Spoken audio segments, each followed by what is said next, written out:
कल मैंने आप लोगों को नेशनल इनकम का जो बचा हुआ पार्ट था उसको मैंने बतला दिया और उसको कल मैंने खत्म किया आज के क्लास।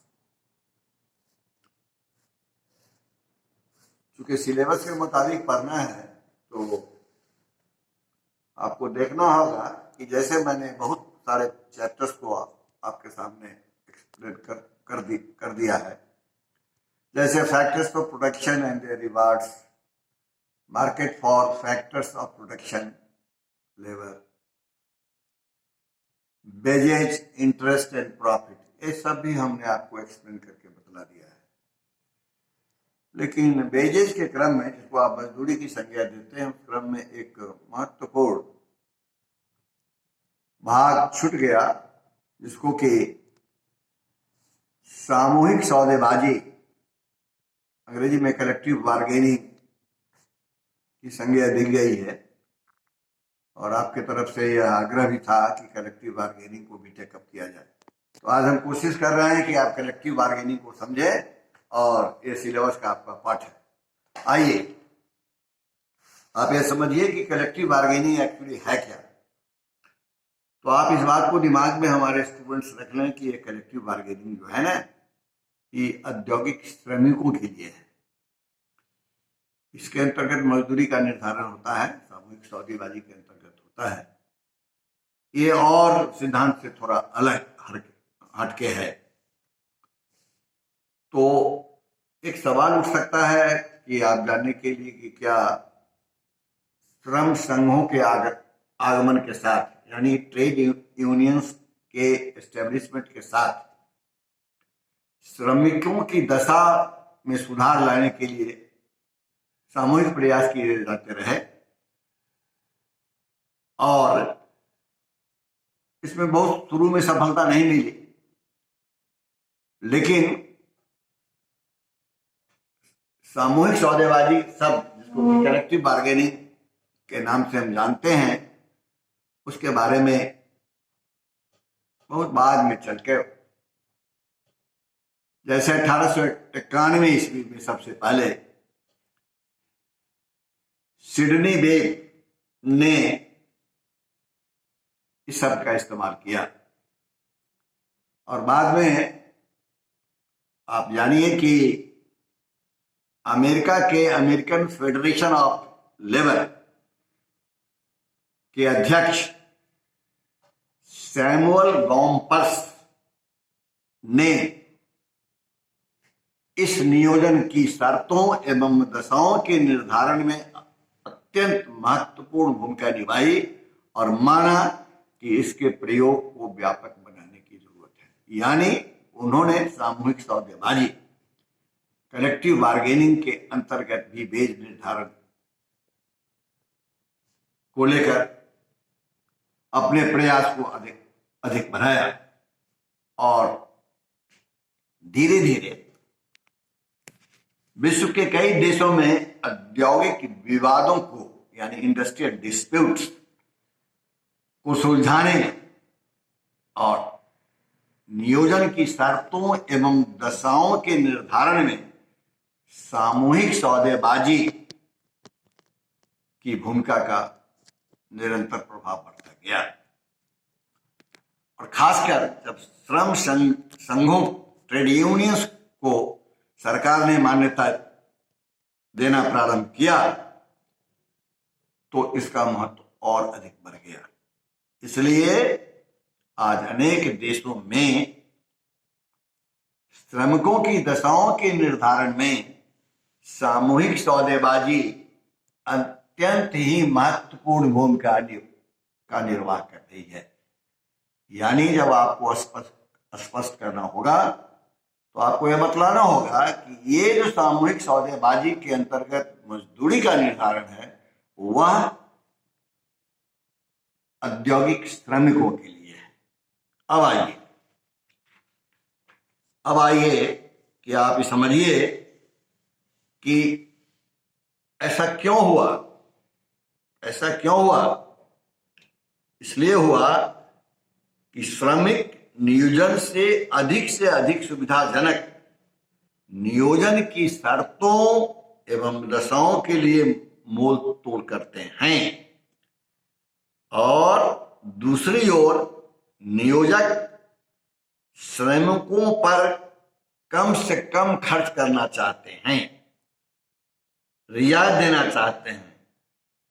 इस संबंध में आपस में मोल तोल या सौदेबाजी करते हैं और इसके आधार पर समस्या का समाधान निकालते हैं। सरल शब्दों में अगर हमको और आपको कोई कहे कि स्पष्ट कीजिए कि सामूहिक सौदेबाजी क्या है, तो हमारा और आपका उत्तर बिल्कुल साफ होगा कि सामूहिक सौदेबाजी एक प्रक्रिया है, यानी collective bargaining is a process, जिसमें नियोजक नियोजकों के समूह या उनके प्रतिनिधि श्रमिकों के समूह, श्रम संघों के या उनके प्रतिनिधियों के साथ नियोजन की शर्तों एवं दशाओं के बारे में एक दूसरे से विचार विमर्श के जरिए सहमत होते हैं और उसके आधार पर प्रबंधन का काम चलता है। इसलिए हमारे और आपके दृष्टिकोण से यह बहुत महत्वपूर्ण मुद्दा है औद्योगिक श्रमिकों के लिए। इसलिए मोटे तौर पर अगर हमसे या आपसे कोई पूछेगा तो हमको बताना पड़ेगा कि इसके मुख्य कदम, नंबर 1, श्रमिकों द्वारा सामूहिक रूप से नियोजक के समक्ष अपनी मांगे रखना है। यानी जो एम्प्लॉइज हैं उनका वो अपने नियोजक के साथ अपनी मांग को रख सकते हैं। दूसरा कि उन मांगों पर श्रमिकों के प्रतिनिधियों या नियोजक या उसके प्रतिनिधियों के बीच वार्ता होती है, और वार्ता होती है तो उसी को वार्ता का आधार मोल तोल होता है। और तीसरा कि सहमति की स्थिति में औपचारिक रूप से जब आपस में दोनों की बात बन जाती है, श्रमिकों और प्रबंधक के बीच बातें जब बन जाती हैं, तो लिखित रूप से एक समझौता होता है। और अंत में एक पॉइंट और है कि अगर वार्ता टूट जाती है दोनों के बीच, तो कभी कभी इसके दुष्परिणाम भी होते हैं और फिर कुछ कालांतर में इसको लेकर के चर्चाएं होती है। तो अभी आप देखिएगा कि हिंदुस्तान के कॉन्टेक्स्ट में ट्रेड यूनियन मूवमेंट चला, ट्रेड यूनियन मूवमेंट है, बहुत सारे रिलैक्सेशंस दिए गए हैं, बहुत सारे श्रमिक संघों को सरकार ने सुविधाएं दी है, मिलना भी चाहिए, जो श्रमिक काम करते हैं मिलना भी चाहिए। इसलिए सामूहिक सौदेबाजी का बड़ा महत्व बढ़ जाता है। अब देखिए हम एक दो आपको विशेषता बतला दें सामूहिक सौदेबाजी के बारे में कि महत्वपूर्ण विशेषताएं क्या हैं। जब कोई पूछेगा तो बतलाना भी पड़ेगा। सामूहिक सौदेबाजी के अंतर्गत चूंकि दो पक्षों के बीच में वार्ता होती है, तो इसको कहा जाता है कि सौदेबाजी फ्लेक्सिबल प्रक्रिया है, दोनों के बीच तालमेल की बहुत गुंजाइश है। इसमें पारस्परिक आदान प्रदान, घटने बढ़ने तथा रवैये में परिवर्तन लाने की बहुत अधिक गुंजाइश बनी रहती है। जैसे सौदेबाजी आगे बढ़ती है वैसे वैसे पक्षकार अपने को स्थिति के अनुसार अनुकूल बनाने की कोशिश करते हैं। चूंकि पक्षकारों के सख्त या कठोर रुख से सौदेबाजी संभव नहीं हो सकती है। और सामूहिक सौदेबाजी, चूंकि औद्योगिकरण की स्थिति चल रही है, पूरा देश औद्योगिकरण के तरफ देश विदेश चल रहे हैं, इसलिए सामूहिक सौदेबाजी एक निरंतर चलने वाली प्रक्रिया भी है। आगे अगर कोई पूछेगा तो आपको इतना और बता देना चाहिए कि सामूहिक सौदेबाजी, कलेक्टिव बार्गेनिंग एक गतिशील प्रक्रिया है। क्योंकि इकोनॉमी हमारा डायनेमिक होता है, स्टैटिक नहीं होता है। डेवलपमेंट डायनेमिक प्रोसेस है, इसलिए यह गतिशील प्रक्रिया है। और सामूहिक सौदेबाजी से नियोजन की शर्तें, काम की दशाओं, श्रमिकों के हित, अन्य विषयों के बारे में नियमों एवं संविदा, जिसको कॉन्ट्रैक्ट कहते हैं, निर्माण होता है। एक चीज और साफ कर दें कि अधिकांश सामूहिक समझौते लिखित होते हैं। अब देखिए, एक तीसरा भी प्रश्न पढ़ाने के क्रम में हम लोगों के सामने है, और वह है कि सामूहिक सौदेबाजी को क्यों अपनाया गया। What is the importance of collective bargaining, क्यों? तो मैं आपको बताऊं और बिल्कुल स्पष्ट रूप से समझ लें कि इसलिए अपनाया गया कि इससे श्रमिकों की दशाओं के सुधार में यह सहायक होता है, helpful in improving the conditions of the workers. दूसरा होता है कि उद्योगों में स्वेच्छाचारिता पर नियंत्रण होता है, यानी control on autocracy in industry. यह प्रबंधन की तरफ से होता है, इसलिए उस पर भी कंट्रोल होता है। आपको मैं बताऊं, अभी एक नया कंसेप्ट आ गया है, और वह है कि पार्टिसिपेटिव मैनेजमेंट का कंसेप्ट आ गया है। Participative management in industrial setup आ गया है। वहां मजदूर और प्रबंधन के बीच में सहभागिता है, प्रबंधन में दोनों की सहभागिता है। तो इस ऑटोक्रेसी को कम करने के लिए पार्टिसिपेटिव मैनेजमेंट का प्रिंसिपल दिया गया है।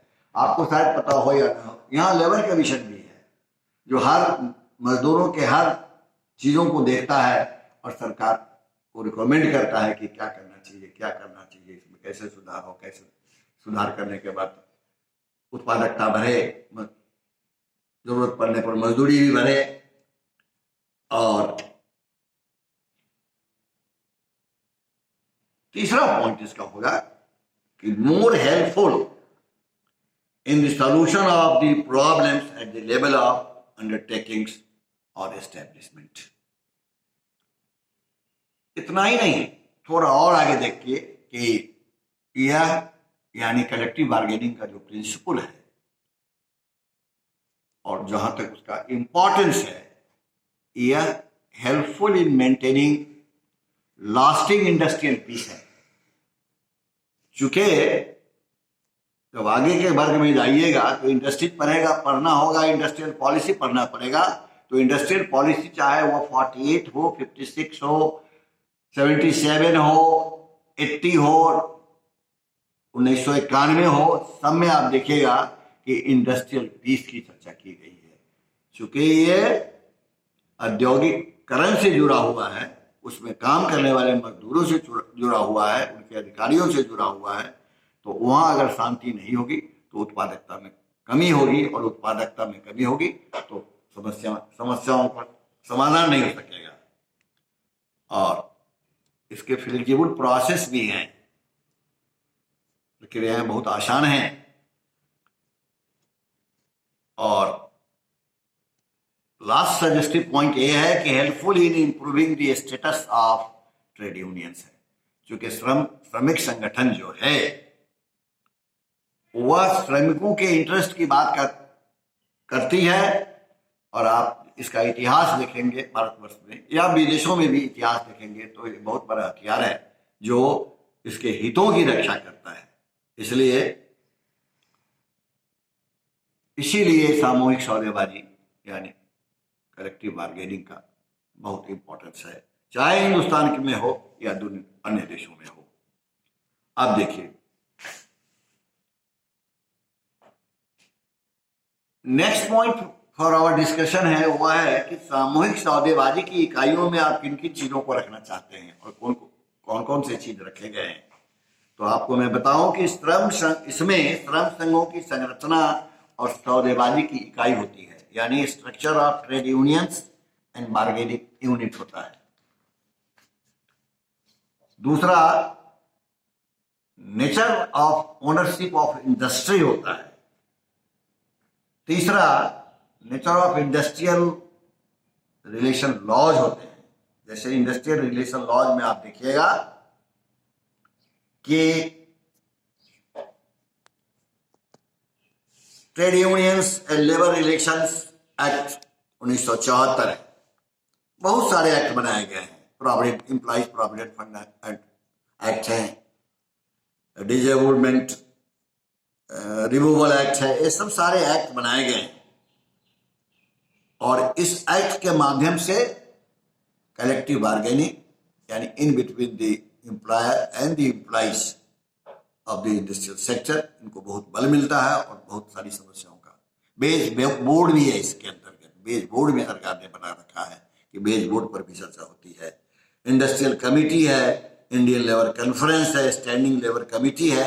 ये सब सारे श्रम संबंधी विषयों को विभिन्न स्तरों पर देखते हैं और सरकार को अनुशंसा करते हैं या रिकमेंडेशन करते हैं। अब देखिए, एक सवाल आपसे कोई पूछेगा कि भारत में सामूहिक सौदेबाजी का विकास कब हुआ, इसको भी आप जानने का प्रयास करें हमारे स्टूडेंट्स, कि पश्चिमी देशों में जैसे ग्रेट ब्रिटेन है, संयुक्त राज्य अमेरिका है, कनाडा, फ्रांस आदि पश्चिमी देशों की तुलना में सामूहिक सौदेबाजी का जो कंसेप्ट आया बाद में आया। और मैं आपको बताऊं कि अनसुआ बेल, साराभाई शंकरलाल बैंकर तथा महात्मा गांधी के प्रयासों से भारत वर्ष में यह 1918 में इसका सिलसिला शुरू हुआ। यानी कलेक्टिव बार्गेनिंग के थ्रू जो डिस्प्यूट हैं इंडस्ट्रियल सेक्टर में in between the employer and the employ को दूर करने का पहला प्रयास वहीं से हुआ। और आपको यह भी जानना चाहिए कि 1918 में अहमदाबाद टेक्सटाइल लेबर एसोसिएशन की स्थापना के बाद इस श्रम संघ और अहमदाबाद मिल ओनर्स एसोसिएशन की स्थापना के बाद कई विवाद संयुक्त वार्ता के जरिए सुलझाए गए। शाही श्रम आयोग, जिसको कहते हैं नेशनल कमीशन ऑन लेबर, के अनुसार 1929 ईस्वी में के पहले देश में सामूहिक सौदेबाजी की तंत्र की व्यवस्था का एकमात्र उदाहरण अहमदाबाद टेक्सटाइल लेबर एसोसिएशन तथा अहमदाबाद मिल ओनर्स एसोसिएशन के बीच समझौते के जरिए स्थापित हुआ। फिर 1925 में Tata iron and steel company में चंदा कटौती चेकऑफ की पद्धति शुरू हुई और उसके बाद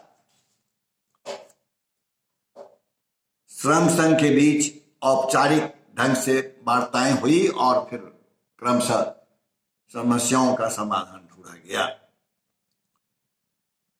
1938 में बॉम्बे इंडस्ट्रियल डिस्प्यूट एक्ट बनाया गया, जिसमें श्रम संघ औद्योगिक विवादों के निपटारा, सामूहिक सौदेबाजी के संबंध में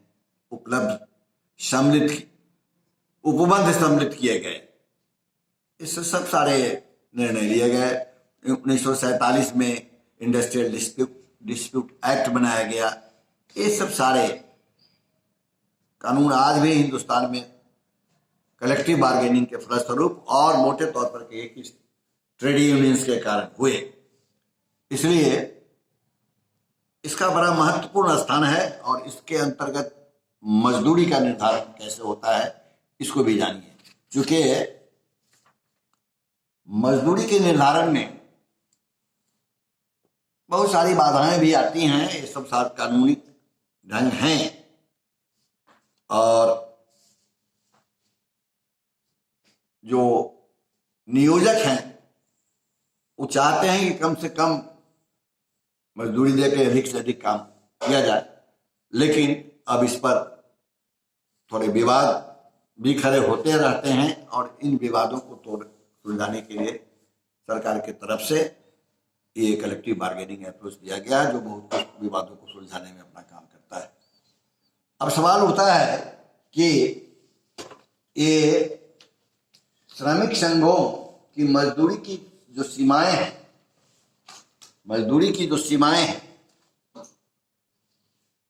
वो कैसे अधिक से अधिक बढ़ाया जाए।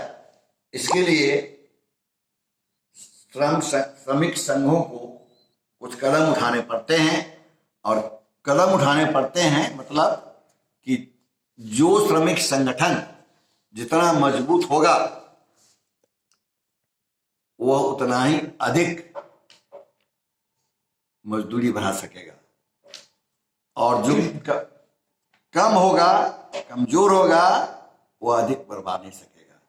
तो यहाँ इक्विलिब्रियम पॉइंट का सवाल नहीं उठता है। जैसे और में मजदूरी के और विभिन्न सिद्धांतों में आपने देखा है कि कहीं ना कहीं संतुलन बनता है, और संतुलन के बाद मूल्यों का, कीमतों का निर्धारण होता है, मजदूरी का निर्धारण होता है। उसमें ऐसा इसमें नहीं है। इसमें तो नियम कानून के तहत सबकी सेवाएं हैं, सबके स्केल्स हैं, दिए हुए हैं, उसमें उसी के आधार पर काम होते हैं। तो